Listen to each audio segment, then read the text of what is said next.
नमस्कार दोस्तों, आप सभी का आप स्टडी के ऑनलाइन प्लेटफॉर्म में स्वागत है।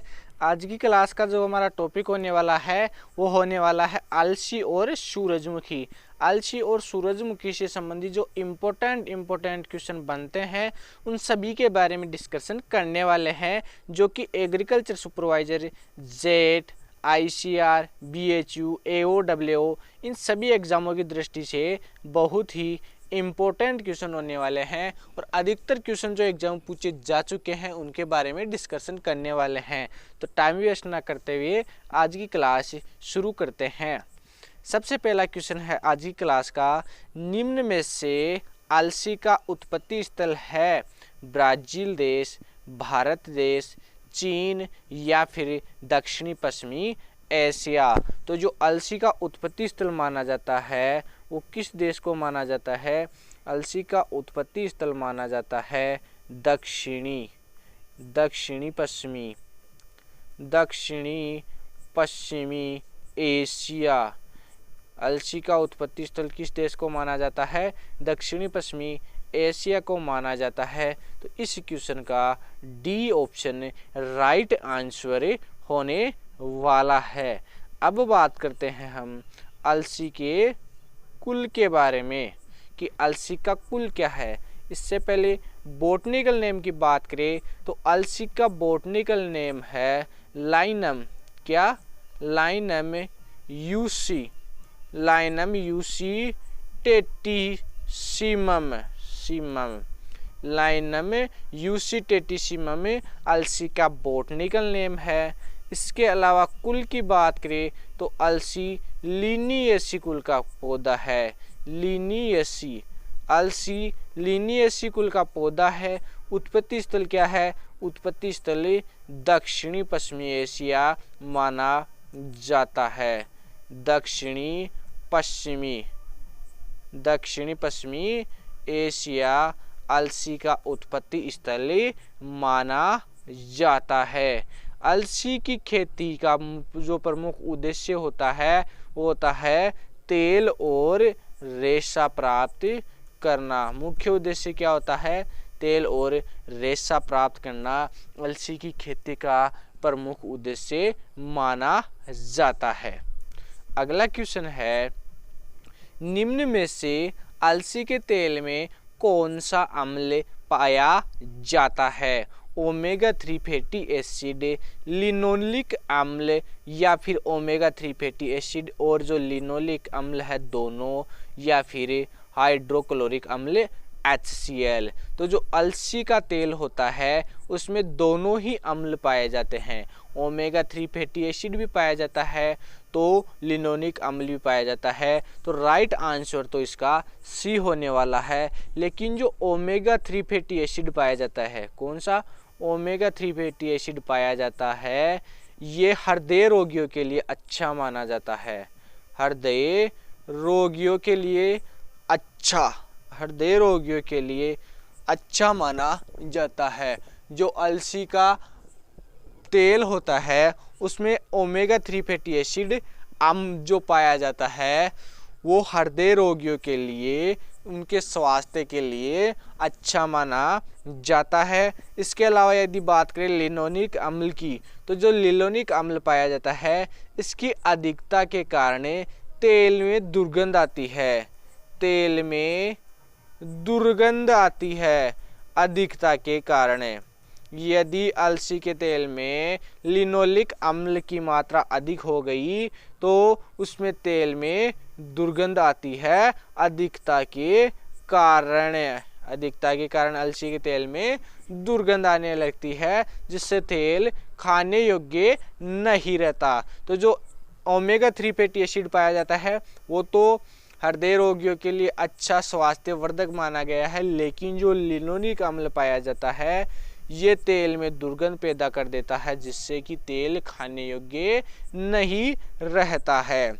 अगला क्वेश्चन है, निम्न में से अलसी उत्पादन में राजस्थान का अग्रणी जिला कौन सा है? अलवर, टोंक, जयपुर या फिर बीकानेर। कौन सा? बीकानेर। तो अलसी उत्पादन में राजस्थान का अग्रणी जिले की बात करें तो राजस्थान का अग्रणी जिला माना जाता है टोंक जिला। राजस्थान में बात करें तो राजस्थान में टोंक जिला अलसी उत्पादन में प्रथम स्थान है। इसके अलावा विश्व की बात करें तो विश्व में भारत प्रथम स्थान रखता है। इसके अलावा भारत की बात करें तो भारत में अलसी का सर्वाधिक उत्पादन कहाँ पर होता है? मध्य प्रदेश में अलसी का सर्वाधिक उत्पादन होता है। तो इस क्वेश्चन का बी ऑप्शन राइट आंसर होने वाला है। अलसी का उत्पादन राजस्थान में अग्रणी जिला कौन सा है? टोंक जिला अग्रणी जिला है। इसके अलावा यदि विश्व की बात करें तो विश्व में अलसी उत्पादन में प्रथम स्थान भारत देश का है। इसके अलावा भारत में जो मध्य प्रदेश जिला है वो क्षेत्रफल और उत्पादन दोनों की दृष्टि से अपना प्रथम स्थान रखता है अलसी के उत्पादन में। अब बात करते हैं अगले क्वेश्चन के बारे में। अगला क्वेश्चन है निम्न में से बिहार में अलसी की धान की खड़ी फसल में बुआई करना क्या कहलाता है? उत्तेरा, पेरा, सिलिकवा या फिर सभी। तो अलसी की यदि धान की खड़ी फसल में छिड़काव विधि से बुआई की जा रही है तो वो बिहार में किस नाम से जानी जाती है? तो बिहार में जानी जाती है पेरा। बिहार में पेरा के नाम से जानी जाती है, जबकि उत्तेरा के नाम से मध्य प्रदेश में जानी जाती है। तो ये क्वेश्चन बहुत ही इम्पोर्टेंट होने वाला है। ये क्वेश्चन कि जो यह अलसी की बुआई की जाती है धान की खड़ी फसल में, उसको बिहार के किसान किस नाम से जानते हैं? पेरा के नाम से, स्थानीय भाषा में इसे पेरा कहा जाता है। लेकिन यदि धान की खड़ी फसल में अलसी की बुआई मध्य प्रदेश में की जा रही है तो वहाँ के लोग इस स्थानीय भाषा में उत्तेरा के नाम से कहते हैं। तो ये दोनों ही क्वेश्चन बहुत ही इंपॉर्टेंट क्वेश्चन है। क्वेश्चन क्या था? बिहार में अलसी की धान में खड़ी फसल में बुआई करना क्या कहलाता है? तो बिहार में क्या कहलाता है? पेरा कहलाता है। तो इस क्वेश्चन का बी ऑप्शन राइट आंसर होने वाला है। इसके अलावा यदि बात करें हम अलसी की, तो जो अलसी के बीज होते हैं, क्या? अलसी के बीज में तेल की मात्रा, तेल प्रतिशत, तो अलसी के बीजों में तेल पाया जाता है 33 से 47% तेल की मात्रा पाई जाती है अलसी के बीजों में। बुआई की बात करते हैं तो यदि अलसी की बुआई कब की जाती है? अक्टूबर से नवंबर माह में अलसी की बुआई की जाती है। अलसी का जो फल का प्रकार है वो कैप्सूल कहलाता है। अलसी का फल का प्रकार क्या कहलाता है? कैप्सूल कहलाता है। इसके अलावा अलसी में स्वपरागित फसल है। क्या है? अलसी स्वपरागित फसल है और लॉन्ग डे प्रकाश अवधि वाली है, LDP, लॉन्ग डे प्रकाश वाली अलसी की फसल है। तो अलसी के बीजों में तेल की मात्रा कितनी पाई जाती है? 33 से 47%। अलसी की बुआई किस माह में की जाती है? अक्टूबर नवंबर माह में बुआई की जाती है। इसके अलावा अलसी का फल क्या कहलाता है? कैप्सूल कहलाता है। अलसी की फसल होती है वो स्वपरागित है और LDP प्लांट है। अब बात करते हैं अगले क्वेश्चन के बारे में। अगला क्वेश्चन है कि निम्न में से अलसी की संकर किस्में कौन कौन सी है? चंबल, गौरव, शीतल या फिर सभी। तो ये तीनों ही किस्में हैं वो अलसी की संकर किस्में है। तो इस क्वेश्चन का डी राइट आंसर होने वाला है। इसके अलावा अलसी की किस्मों की बात करें तो कौन कौन सी है? इसके अलावा अलसी की किस्में है जवाहर 23। इसके अलावा है शिखा त्रिवेणी, शिखा त्रिवेणी शीतल। इसके अलावा है किरण, गौरव। कौन कौन सी है? जवाहर 23, शिखा, त्रिवेणी, शीतल, किरण और गौरव। ये अलसी की संकर किस्में हैं।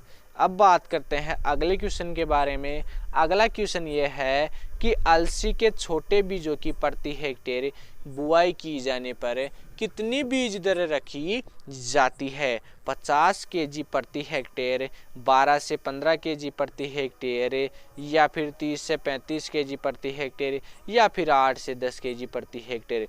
तो यदि अलसी की बुआई की जा रही है छोटे बीजों की, तो छोटे बीजों की बुआई की जा रही है तो 12 से 15 केजी प्रति हेक्टेयर बीज दर रखी जाती है।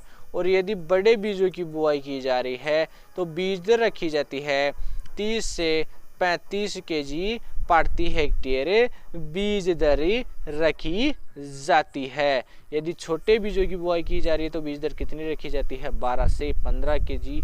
तो इस क्वेश्चन का बी राइट आंसर होने वाला है। लेकिन यदि अलसी के बड़े बीजों की बुआई की जा रही है तो उसकी बीज दर रखी जाती है 30 से 35 किलो प्रति हेक्टेयर के हिसाब से बुआई की जाती है। अगला क्वेश्चन है, निम्न में से अलसी की प्रति हेक्टेयर कितनी उपज प्राप्त होती है? यदि अलसी की 1 हेक्टेयर में बुआई की गई है तो कितनी उपज प्राप्त होती है? 10 से 12 क्विंटल प्रति हेक्टेयर, 5 से 6 क्विंटल प्रति हेक्टेयर, 22 से 25 क्विंटल प्रति हेक्टेयर, या फिर 15 से 20 क्विंटल प्रति हेक्टेयर। तो यदि अलसी की बुआई की गई है 1 हेक्टेयर में, तो 1 हेक्टेयर में उपज प्राप्त होती है कितनी? 15 से 20 क्विंटल प्रति हेक्टेयर उपज प्राप्त होती है अलसी की।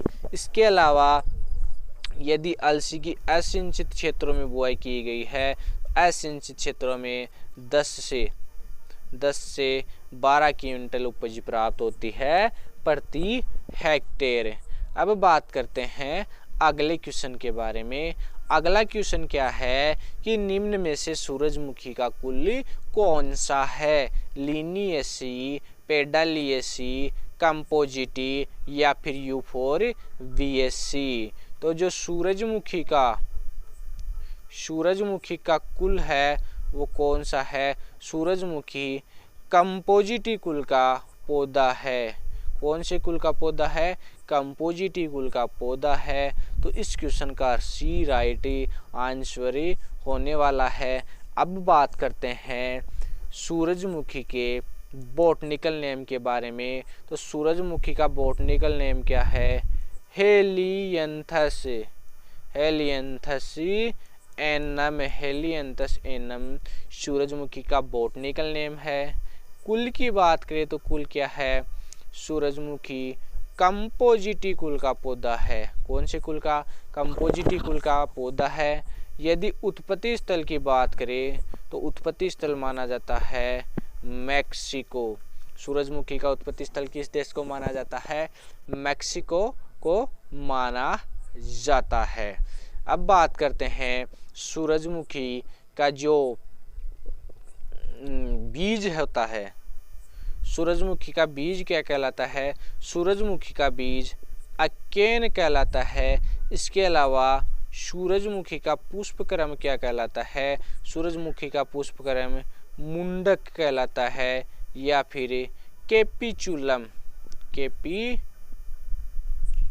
कहलाता है।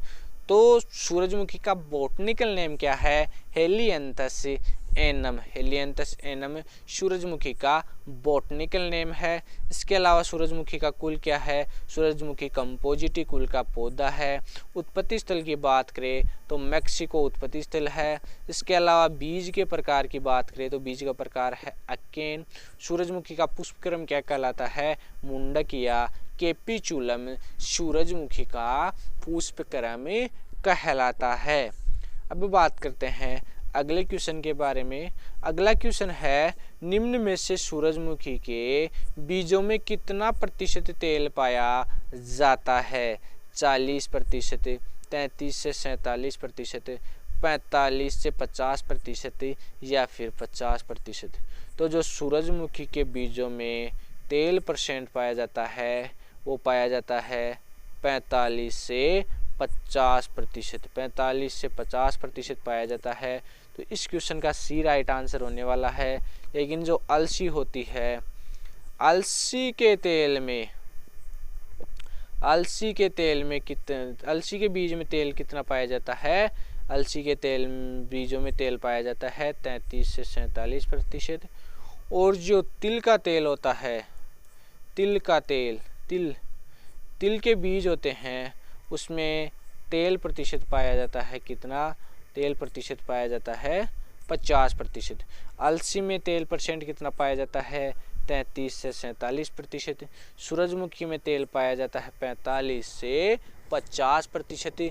जबकि तिल के अंदर तेल प्रतिशत पाया जाता है कितना? 50% तेल पाया जाता है। कितना प्रतिशत पाया जाता है? 50% तेल पाया जाता है। इसके अलावा सूरजमुखी में प्रोटीन की मात्रा कितनी पाई जाती है? तो सूरजमुखी में प्रोटीन की मात्रा 40% पाई जाती है। कितनी? 40% पाई जाती है। जो सूरजमुखी का तेल होता है वो हृदय रोगियों के लिए लाभदायक होता है, क्योंकि ये कोलेस्ट्रॉल को कम करता है। शरीर में उपस्थित कोलेस्ट्रॉल की मात्रा को कम करता है। इसलिए सूरजमुखी का जो तेल होता है वो हृदय रोगियों के लिए स्वास्थ्यवर्धक माना गया है। किस कारण? ही क्योंकि ये कोलेस्ट्रॉल की मात्रा को कम करता है। जो सूरजमुखी होती है उसके बीज में प्रोटीन की मात्रा कितनी प्रतिशत पाई जाती है? प्रोटीन की मात्रा पाई जाती है 40%। और तेल कितना पाया जाता है? 45 से 50% तेल पाया जाता है। अब बात करते हैं नेक्स्ट क्वेश्चन के बारे में। अगला क्वेश्चन क्या है? निम्न में से सूरजमुखी का पौधा है SDP, LDP, NDP या फिर कोई नहीं? तो जो सूरजमुखी का पौधा है वो किस प्रकार का पौधा है? NDP, दिवस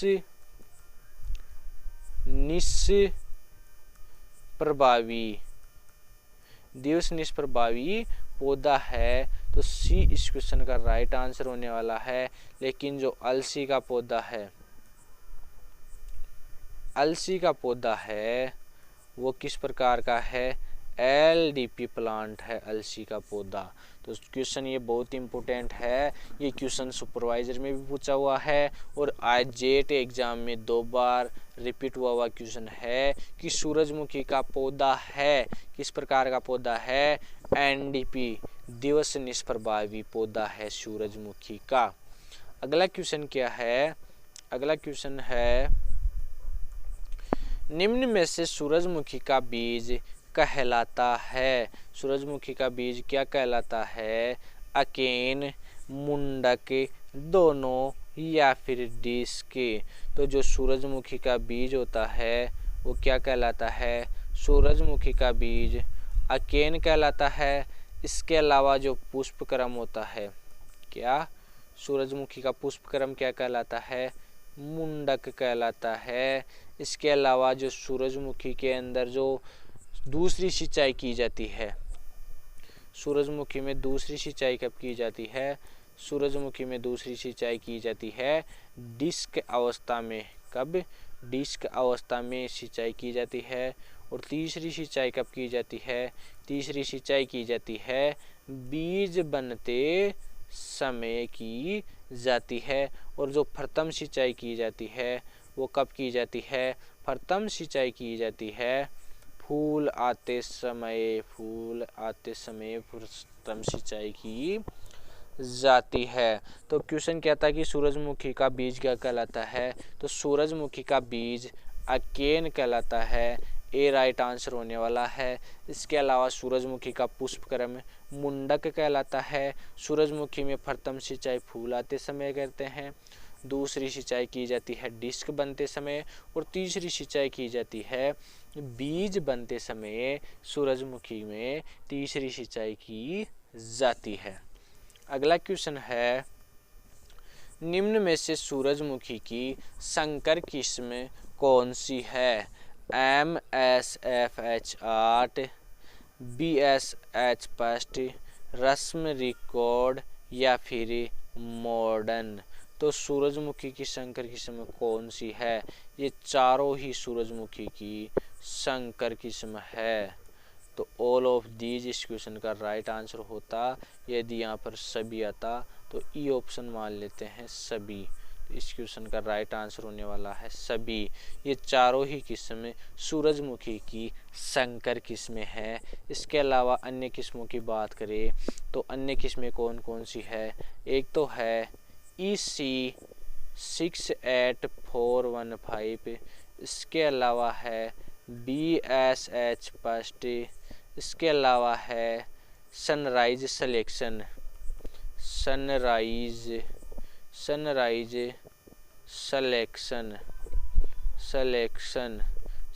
सिलेक्शन। इसके अलावा है रस्मस रिकॉर्ड। ये सूरजमुखी की लंबी बढ़ने वाली किस्म है। इसके अलावा है सूरजमुखी की किस्म सूर्या, और एक अंत में किस्म है वो है मॉडर्न। ये सूरजमुखी की उपयुक्त संकर किस्में हैं। कौन कौन सी है? EC 68415, BSH first, sunrise selection first, रस्मस रिकॉर्ड। ये जो सूरजमुखी की संकर किस्म है ये लंबी बढ़ने वाली किस्म है। इसके अलावा है सूर्या और मॉडर्न। अब बात करते हैं अगले क्वेश्चन के बारे में। अगला क्वेश्चन क्या है? निम्न में से सूरजमुखी की प्रति हेक्टेयर कितनी बीज दर रखी जाती है? यदि सूरजमुखी की 1 हेक्टेयर में बुआई की जा रही है तो बीज दर कितनी रखी जाती है? 5 से 7 kg प्रति हेक्टेयर, 10 kg प्रति हेक्टेयर, 15 से 20 kg प्रति हेक्टेयर, या फिर 8 से 10 kg प्रति हेक्टेयर। तो सूरजमुखी की जो बीज दर रखी जाती है, सूरजमुखी की बीज दर की बात करें तो सूरजमुखी की बीज दर रखी जाती है 8 से 10 किलो प्रति हेक्टेयर के हिसाब से बुआई की जाती है। तो इस क्वेश्चन का राइट आंसर होने वाला है डी। इस क्वेश्चन का डी राइट आंसर होने वाला है कि सूरजमुखी की प्रति हेक्टेयर कितनी बीज दर की हिसाब से बुआई की जाती है? 8 से 10 किलो के हिसाब से बुआई की जाती है। इस क्वेश्चन का डी राइट आंसर होने वाला है। इसके अलावा सूरजमुखी में NPK की मात्रा की बात करें तो नाइट्रोजन की तो 60 किलो मात्रा दी जाती है प्रति हेक्टेयर, फास्फोरस की दी जाती है 40 किलो प्रति हेक्टेयर, और पोटास भी 40 किलो प्रति हेक्टेयर के हिसाब से डाला जाता है सूरजमुखी की खेती करते समय। इसके अलावा यदि सिंचाई की बात करें, सूरजमुखी में सिंचाई बहुत इम्पोर्टेंट है। प्रथम सिंचाई कब की जाती है, सेकंड सिंचाई कब की जाती है, और थर्ड सिंचाई कब की जाती है? तो प्रथम सिंचाई तो की जाती है फूल आते समय। प्रथम सिंचाई कब की जाती है?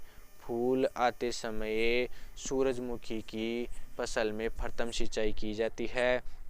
इसके अलावा दूसरी सिंचाई की जाती है डिस्क बनते समय। दूसरी सिंचाई की जाती है डिस्क बनते समय। इसके अलावा यदि तृतीय सिंचाई की बात करें तो तीसरी सिंचाई की जाती है बीज बनते समय। तो प्रथम सिंचाई कब की जाती है सूरजमुखी की फसल में? प्रथम सिंचाई की जाती है फूल आते समय।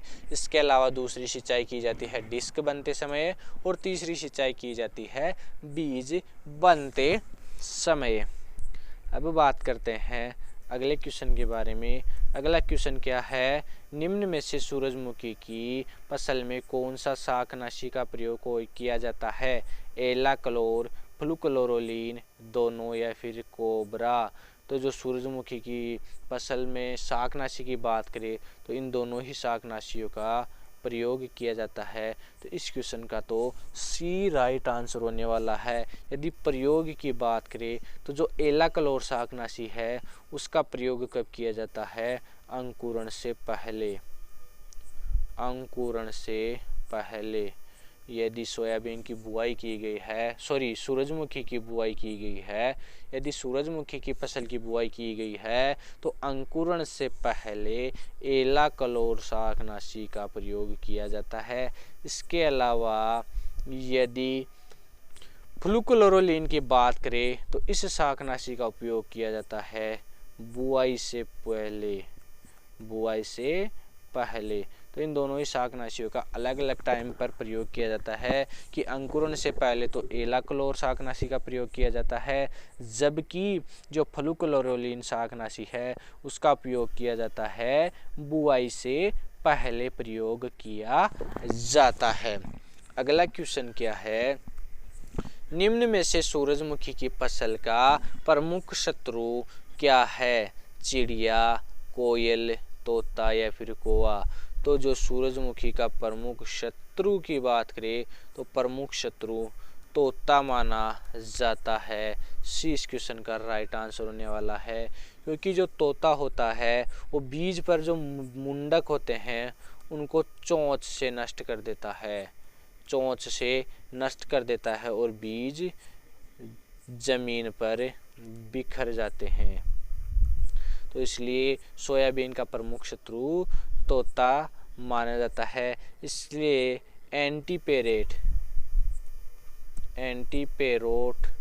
रिबन लगाए जाते हैं सूरजमुखी की खेत में। अगला क्वेश्चन है, निम्न में से सूरजमुखी की प्रति हेक्टेयर कितनी उपज प्राप्त होती है? 5 से 7 क्विंटल प्रति हेक्टेयर, या फिर 10 से क्विंटल प्रति हेक्टेयर, या फिर 16 से 20 क्विंटल प्रति हेक्टेयर, या फिर 25 क्विंटल प्रति हेक्टेयर? तो सूरजमुखी की यदि उपज की बात करें तो उपज प्राप्त होती है 16 से 20 क्विंटल प्रति हेक्टेयर उपज प्राप्त होती है सूरजमुखी की। तो सूरजमुखी से संबंधित जो इम्पोर्टेंट क्वेश्चन बनते थे उन्हीं सभी के बारे में डिस्कशन किया गया है। जो क्वेश्चन अधिकतर क्वेश्चन एग्जाम पूछे जा चुके हैं उनके बारे में भी आज की क्लास में डिस्कशन किया गया है। एक बार मेन जो टॉपिक है उनके बारे में पुनः से रिवाइज कर लेते हैं। एक तो महत्वपूर्ण है सूरजमुखी का कुल। तो सूरजमुखी किस कुल का पौधा है? सूरजमुखी कंपोजिटी कुल का पौधा है। किस कुल का पौधा है? कंपोजिटी कुल का पौधा है। इसके अलावा सूरजमुखी में तेल %, तो सूरजमुखी में तेल की मात्रा पाई जाती है 45 से 50%। जबकि प्रोटीन की बात करें तो सूरजमुखी में प्रोटीन पाया जाता है 40%। सूरजमुखी का जो तेल होता है, सूरजमुखी का तेल हृदय रोगियों के लिए लाभदायक होता है। इसके अलावा परागण की क्रिया परपरागित होती है। इसके अलावा पौधा किस प्रकार का है? एनडीपी प्लांट है। यदि बात करें पुष्पक्रम की तो सूरजमुखी का पुष्पक्रम मुंडक कहलाता है, और जो सूरजमुखी का बीज होता है वो अकेन कहलाता है। क्या कहलाता है? अकेन कहलाता है। प्रति हेक्टेयर बीज दर की बात करें तो बीज दर रखी जाती है 8 से 10 किलो प्रति हेक्टेयर बीज दर रखी जाती है। प्रमुख शत्रु तोता माना जाता है। और उपज कितनी प्राप्त होती है? 15 से 20 क्विंटल प्रति हेक्टेयर उपज प्राप्त होती है सूरजमुखी की 1 हेक्टेयर में बुआई करने पर। तो जो सूरजमुखी और अलसी से इम्पोर्टेंट क्वेश्चन बनते थे उन सभी का डिस्कशन किया गया है, और उनसे इर्द गिर्द जो भी क्वेश्चन पुटअप होते हैं उन्हीं के बारे में भी डिस्कशन किया गया है।